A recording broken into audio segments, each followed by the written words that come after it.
পুরো বসে পুরো পয়সা হলো এখান থেকে দেখো এই তো হটে যাও পুরো পয়সা হলো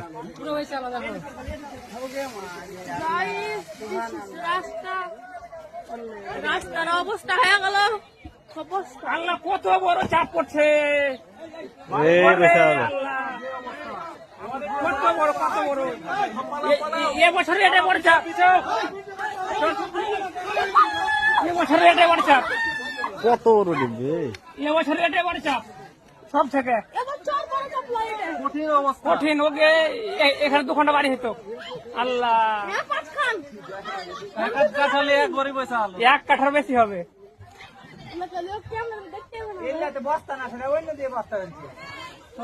আতঙ্কিত কাটা পানি গেলা উচিত দেখবে, আসলে দেখবে পানি ঠেলবে কিভাবে। হ্যাঁ ঢুকে যে পানি ঠেলবে কিভাবে দেখো। দেখো দেখছেন সব দেখছেন কিভাবে তারা কাটছে। আর সব নেতা মন্ত্রীরা খাটে বসে ই করছে, হাওয়া খাইছে এসি ঘরে, এসি ঘরে সব হাওয়া খাইছে। আমাদের বাড়ি চলে যাচ্ছে, সব হাওয়া খাইছে।